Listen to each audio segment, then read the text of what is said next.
Hi, I'm Alan Sagano. I'm the president of ADS Consulting Group, and today I'm here to talk to you about the Hafnium Attack. Dun dun dun! So, it's been all over the IT news. In case you didn't know what the Hafnium Attack is, early in March, I believe it was March 2nd, Microsoft announced that there was actually four zero-day attacks against Exchange servers.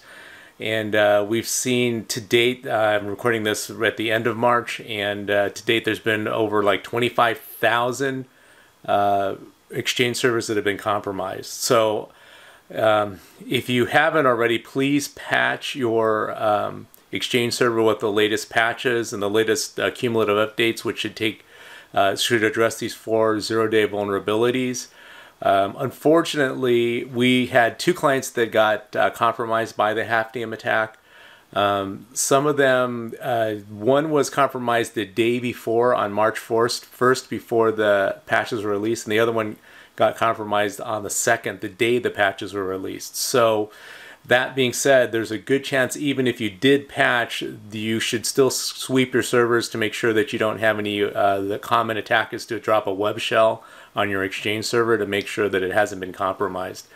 There's been quite a few updates on how to detect the Hafnium attack, and there's some PowerShell scripts out there that look for ASPX files in folders where they shouldn't be, which is an indicator of compromise or IOC for the Hafnium attack. However, that being said, you know, the problem with the PowerShell scripts is they're only going to be looking in certain folders. So our suggestion is to download the Microsoft Safety Scanner, and I'll put a link here of a URL where you can download that, get it on your Exchange server, and run a full scan. Don't freak out if it starts to pick up infected files, because it may just be a portion of a file that is infected. But that being said, let it run. A full scan take anywhere from, let's say, 30 minutes up to maybe 2 hours, depending on the size of your Exchange server and how fast your storage is. But let it run, and if it finds something, it will delete it, all the infected files, and then you'll probably need a reboot of your server. If it does find anything infected, our suggestion is to run the scan again, run a full scan again, and make sure that the server scan's clean. Okay, that being said, if you do find that your Exchange server has malware and a web shell on it, there's a couple of other things to do. Number one is block your OWA access while you're running the scan and while you're cleaning stuff up. Also look for additional scheduled tasks. Run schtasks.exe on the Exchange server. That'll give you a text list. We usually do tasks.exe greater than, tasks.txt, so it just redirects the output to a text file, and then you can look at the output with Notepad. Make sure that there's no funky stuff going on there.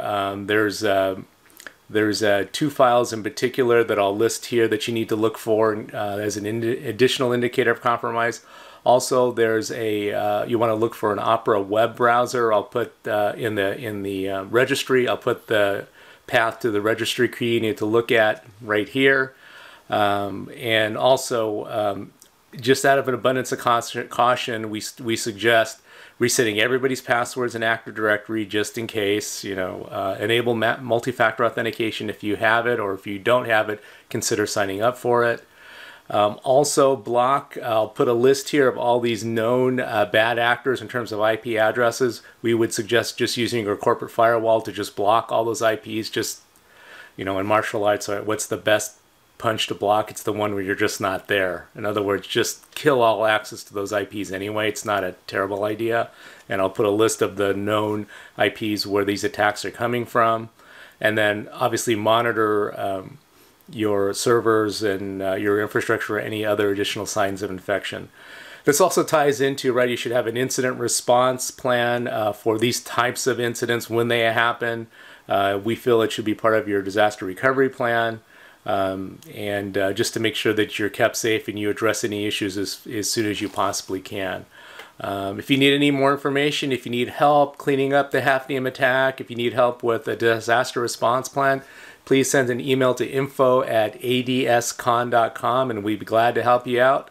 Thanks for listening, and we'll talk to you soon. Stay safe out there, please.